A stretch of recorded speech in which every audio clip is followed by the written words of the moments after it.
अस्सलाम वालेकुम मैम। जी वालेकुम सलाम।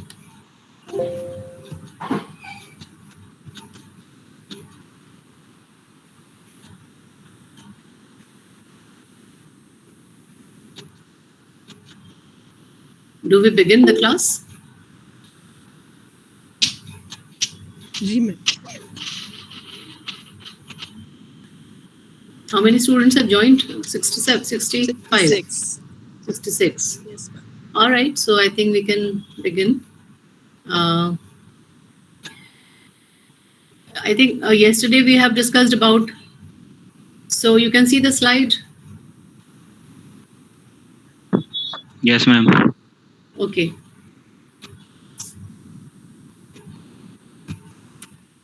Changes, can you see the changes?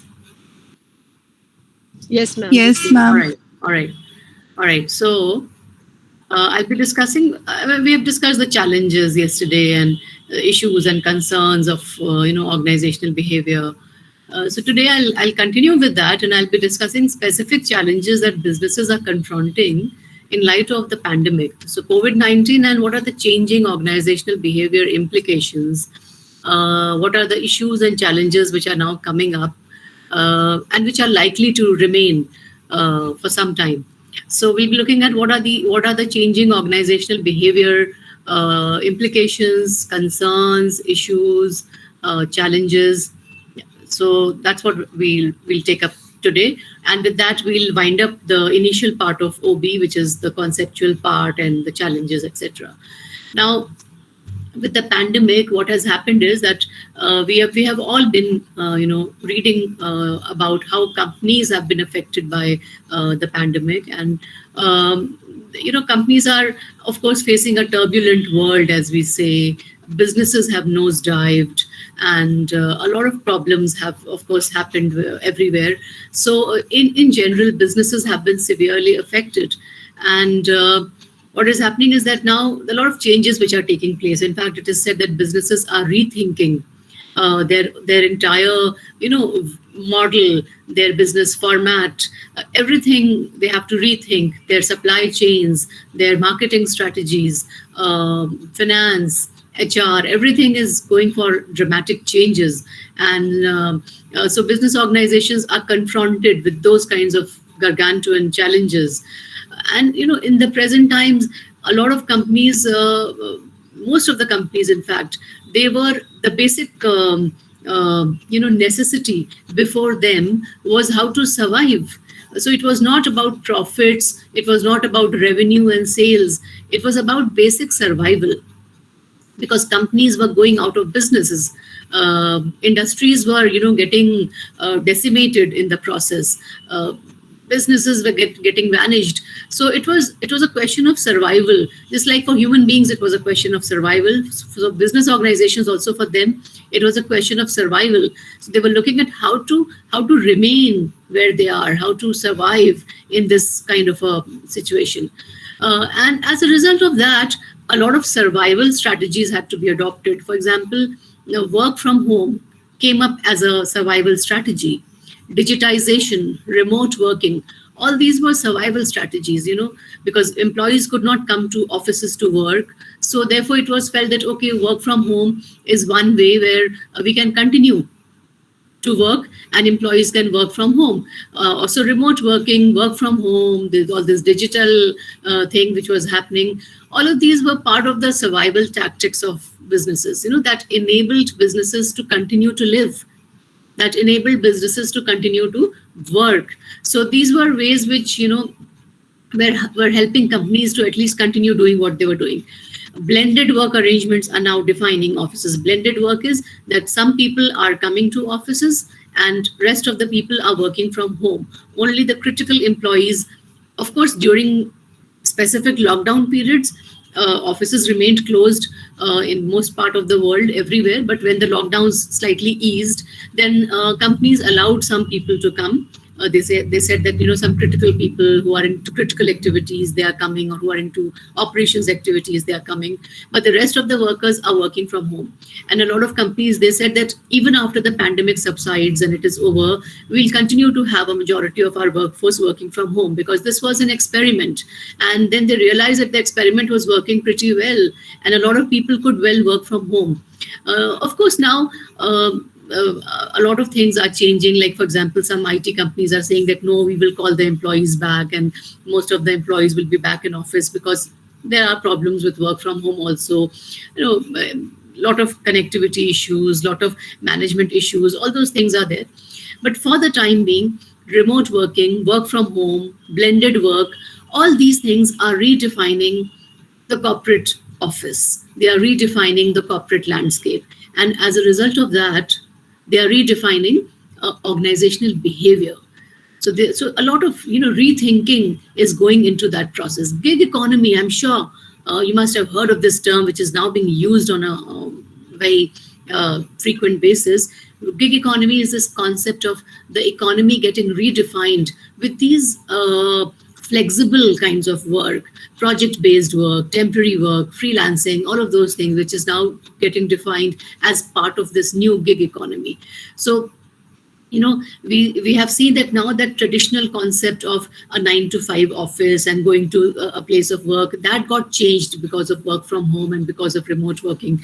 So a lot of flexible work, flexible jobs, they came into existence, flexible project work, they came into existence. So companies were redefining their work around all of these things.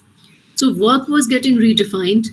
And as a result of that, this entire OB scenario was getting redefined. So traditional OB approaches gradually gave way to some new ways of, managing behavior and new ways of managing people in this changed scenario. So corporates are getting acclimatized to the need to revisit their business models. How they had been working till now, suddenly, because of the pandemic, all of those things, they got affected, and they felt there was an urgent need to reassess business format and business structures and the entire business model. So they thought that we need to change the way we were working. There was an emphasis on reconfiguring work and teams and people. So everything had to be rearranged. People had to be rearranged. Teams had to be rearranged. Work had to be rearranged. So there was a lot of reconfiguring of work and team and people and policies and strategy and so on that was taking place. So things had to be redesigned in light of this pandemic. There is now increasing focus on team-based work, cross-functional, collaborative work. This has now become common in a lot of business organizations. Because what happened was that the pandemic suddenly warranted that companies quickly change, and they quickly adapt to a new model, and they quickly start doing something which was suited to the present context. So therefore, people had to be, in a way, teamed up in different kinds of networks. They had to be put up in different kinds of groups. So all of these things, team-based work, cross-functional work, they became very important post this pandemic. What is this cross-functional collaborative work arrangement? I hope you understand what I'm suggesting over here. What is this cross-functional collaborative arrangement? Can somebody tell me? What is cross-functional team?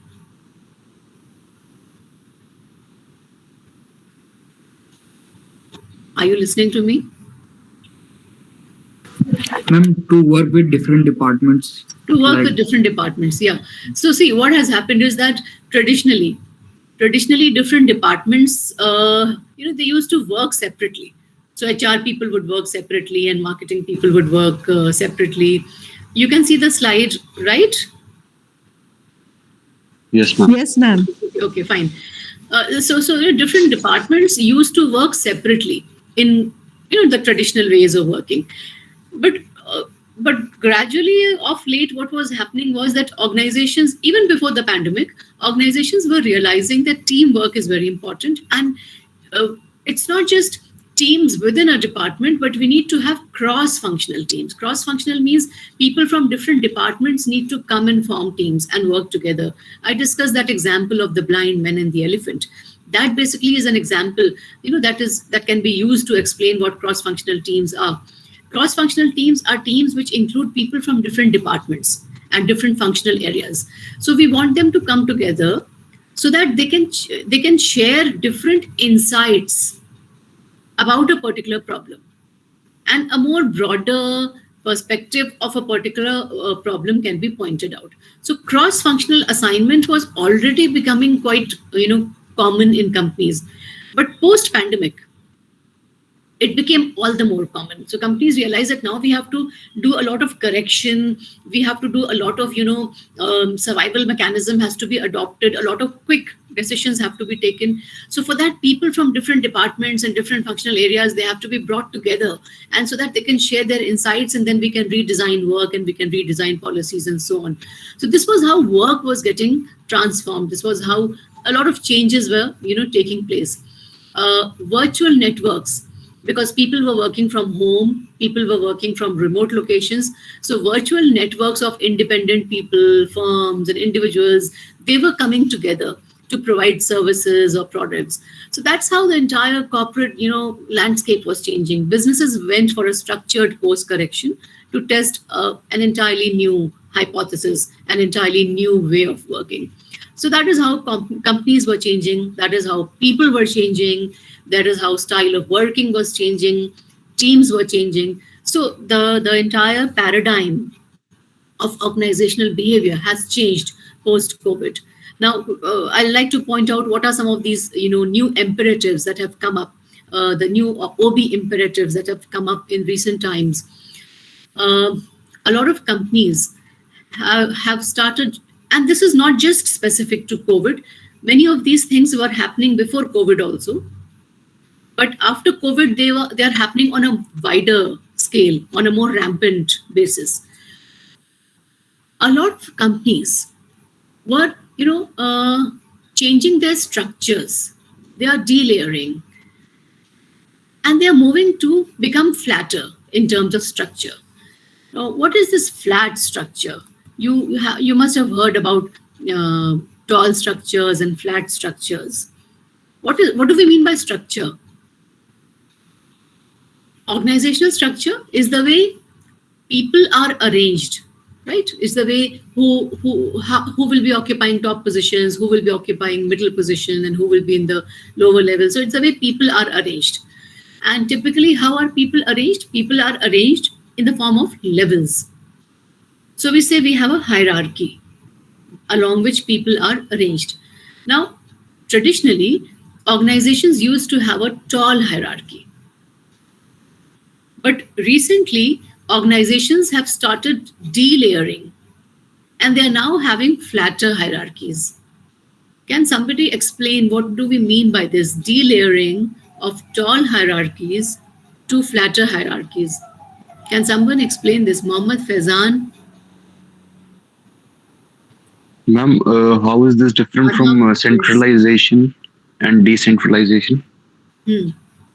So that is a slightly different concept. I'm talking about delayering and moving from tall hierarchies to flat hierarchies. What is this tall hierarchy? What is this flat hierarchy?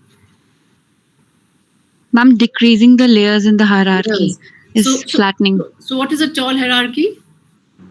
The more layer it has, the taller it is. So we said traditionally organizations used to have tall hierarchies. They used to have many levels, okay? So there was a lot of levels between the, let's say, the lower level people and the top level people. There were too many levels which were there.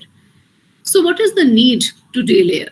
Why should we move to flatter hierarchies? Ma'am, in flat structure, there is autonomy to the employees. They are more independent. Independent. Yeah. Okay. To make a decision for decision making. Communication. Kanishka, yeah.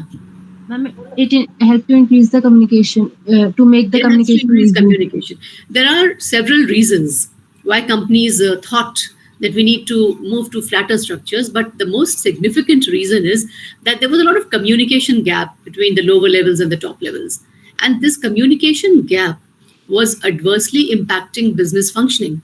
It was, stifling business processes. It was stifling creativity, innovation, breakthroughs, new thinking, and so on. So organizations realize that we have to move to flatter structures. We have to delayer and we have to move to flatter structures. So delayering is a process where you reduce the number of levels. You bring people closer.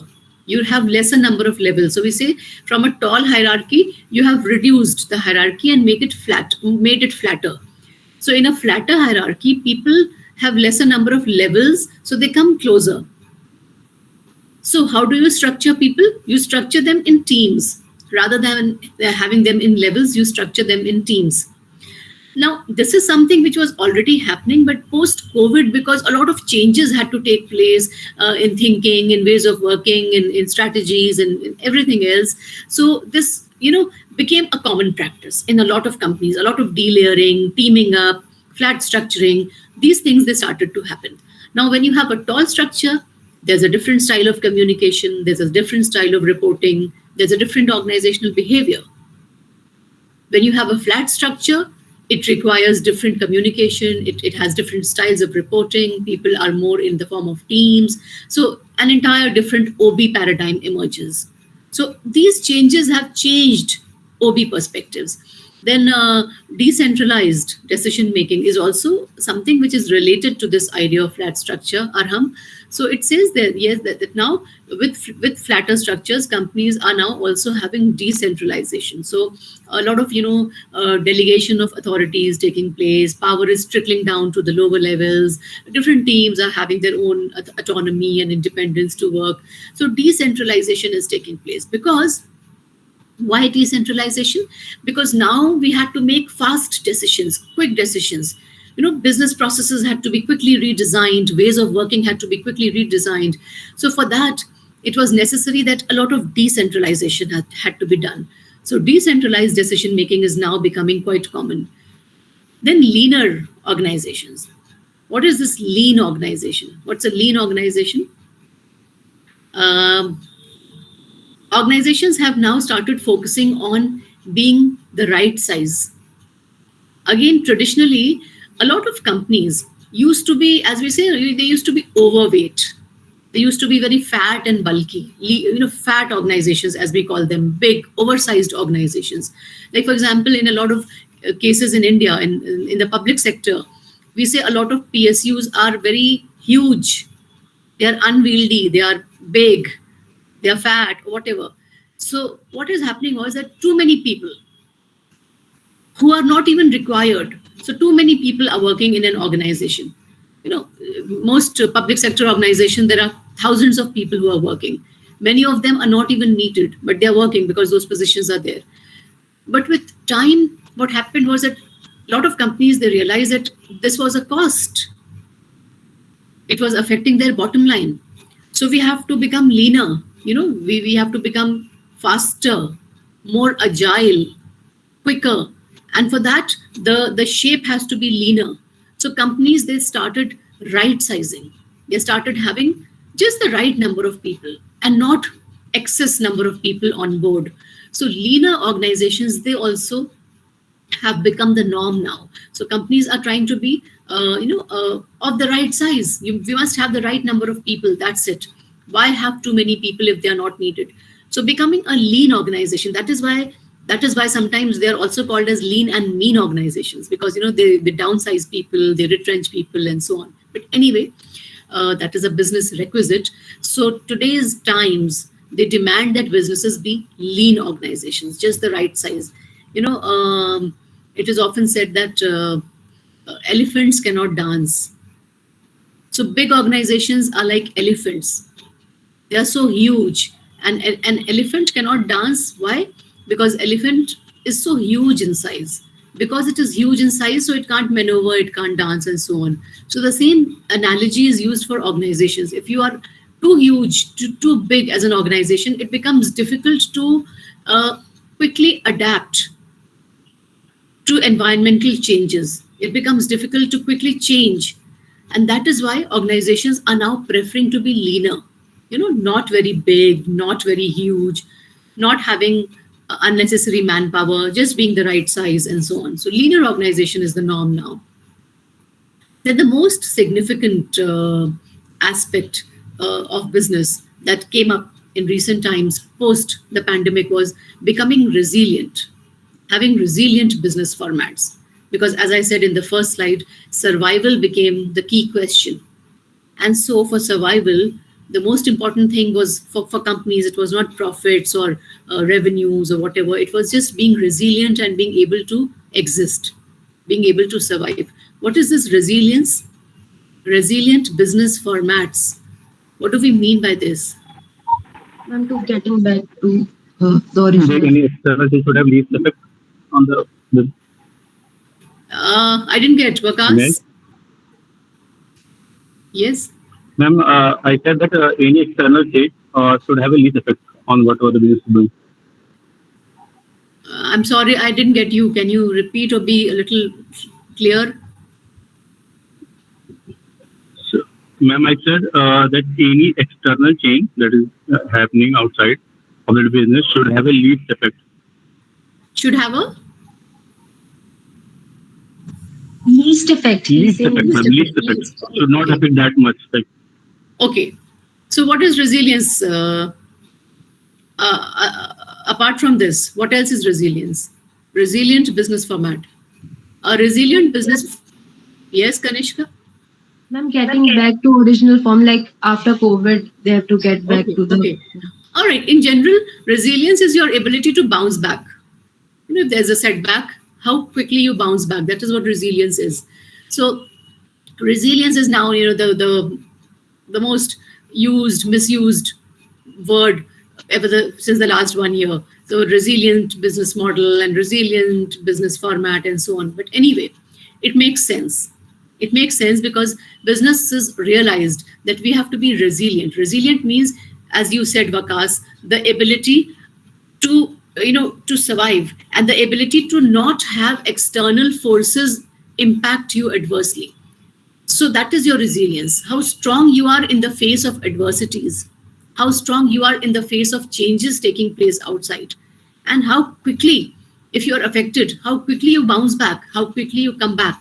That is resilience. So business organizations were focusing on becoming resilient. You know, they said that the most important thing is, as we said, to continue to be there. That was the most important thing. So resilience became important.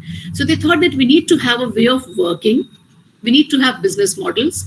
We need to have business styles, which will make us adaptable, quick, fast, agile, resilient. So becoming resilient was the most important prerogative, you know, issue before business organizations.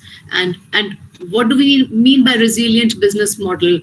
Who has to become resilient?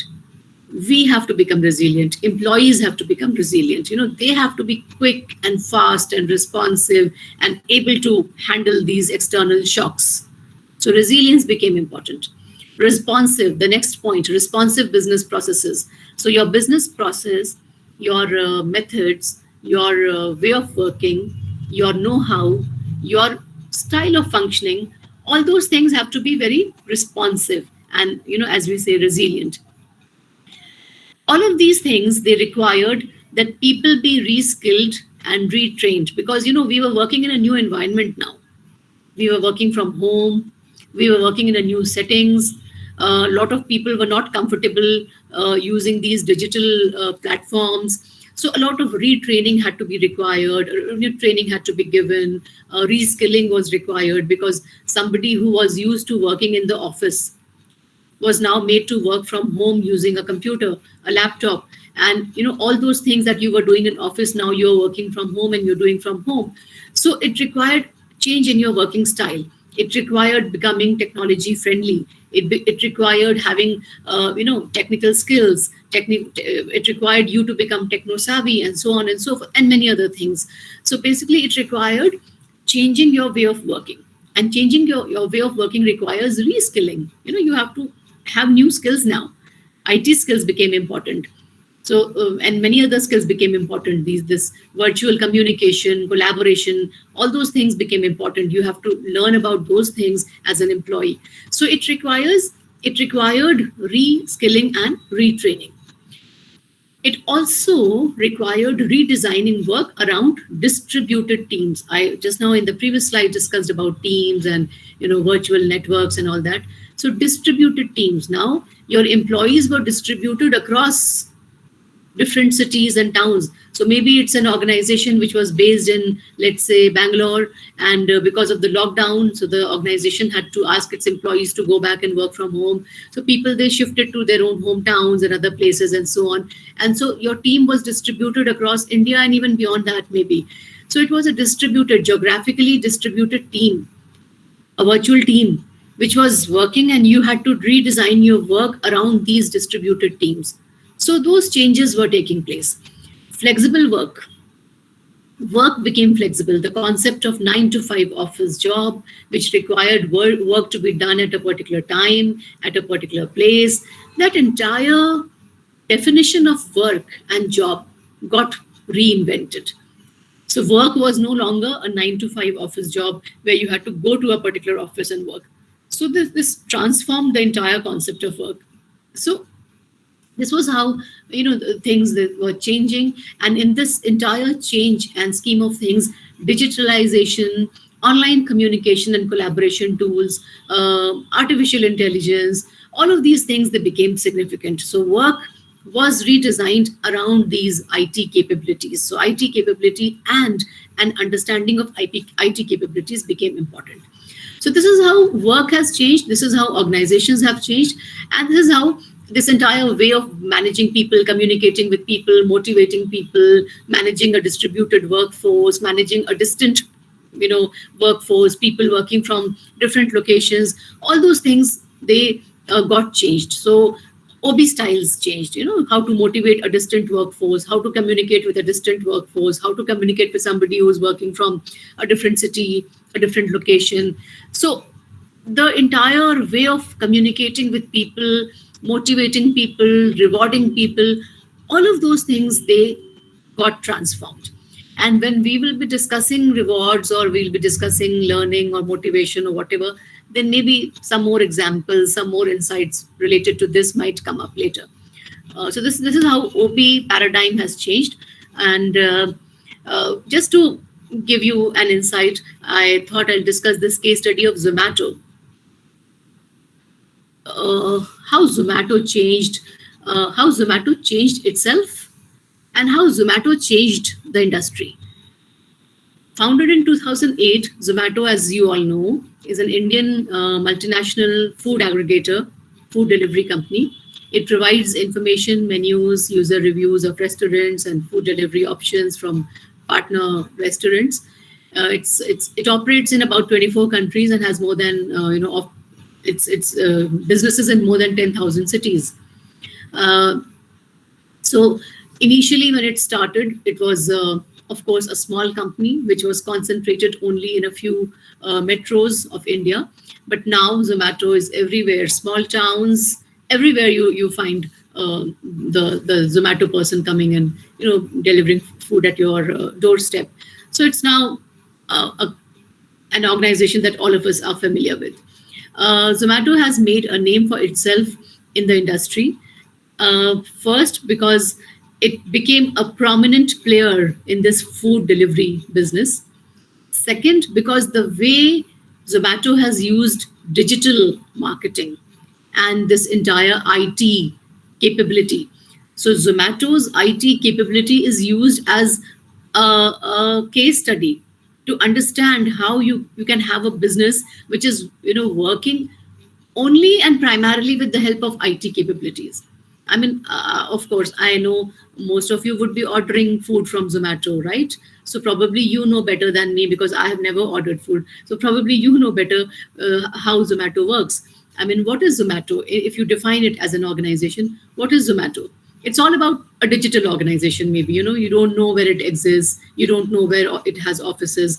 All you know is that you have an app and you just open and you order something and then you make a payment and there food is delivered at your doorstep. So basically, it's an entire digital concept of ordering food, making payment, having choices or whatever, looking at menus, getting feedback from other consumers, reviews, and so on.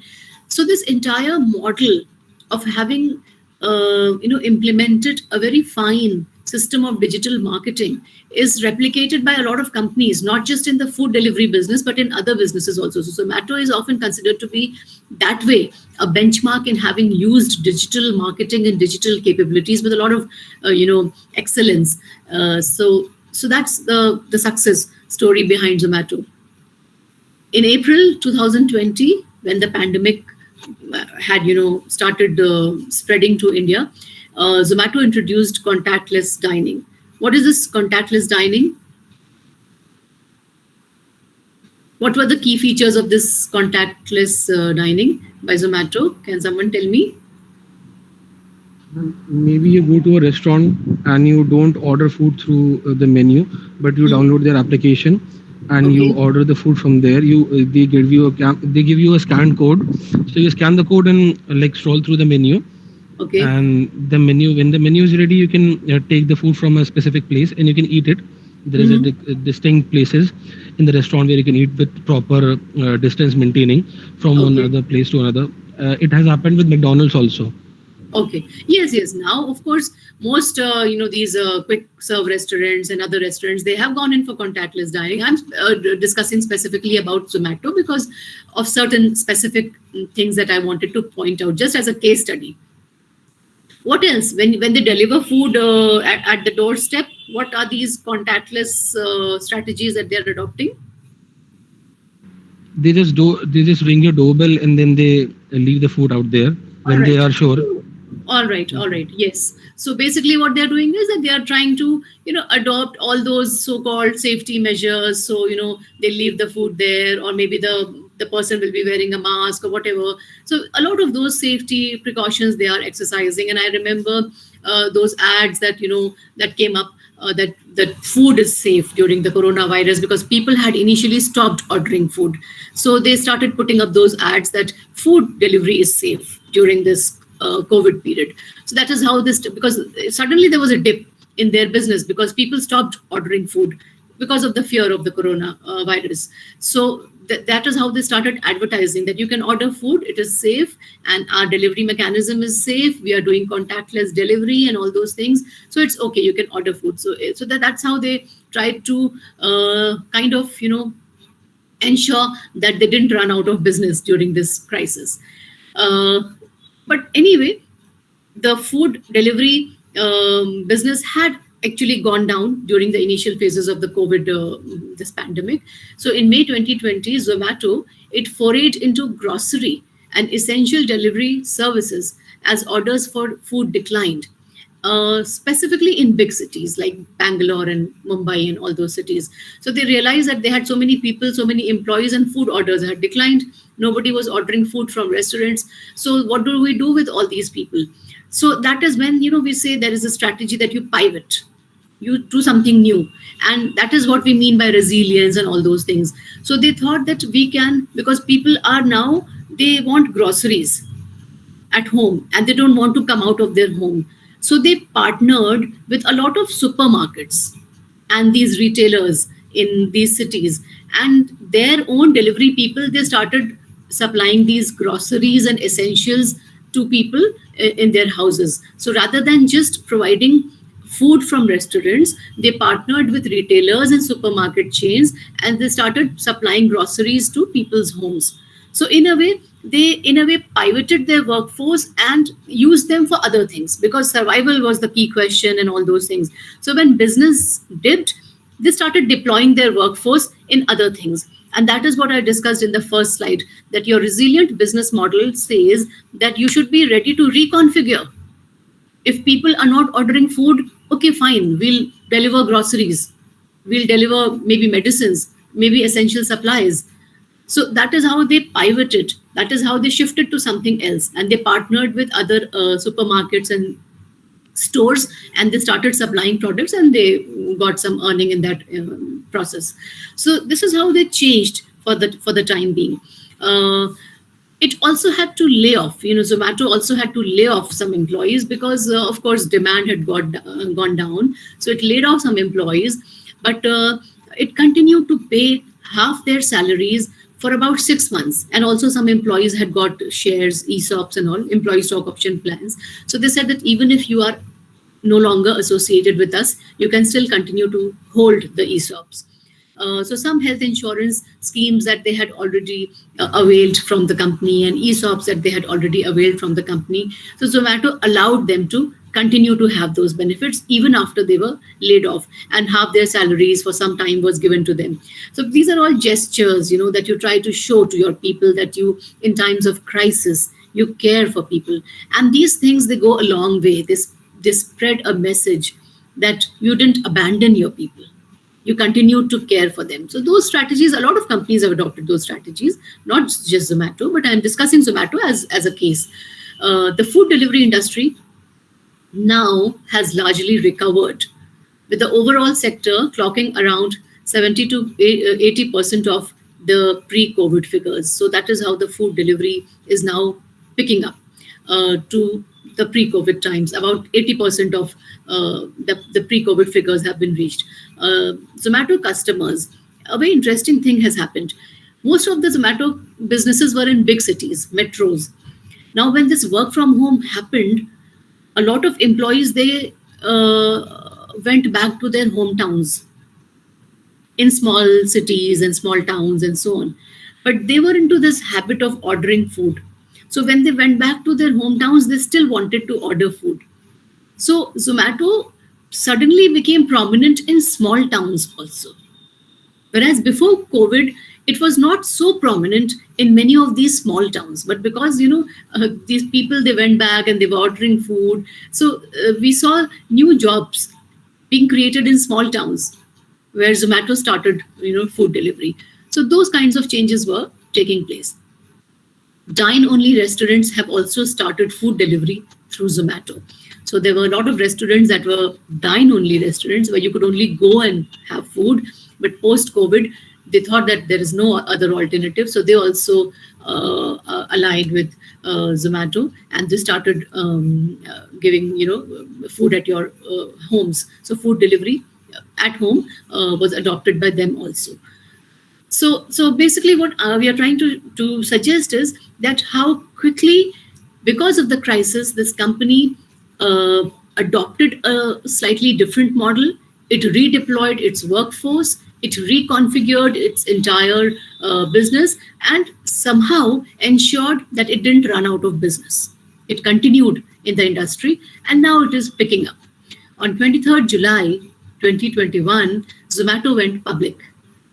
It raised its IPO, and it is considered as India's biggest IPO in this COVID times. It received enthusiastic response from retail investors, and the share price has rallied ever since.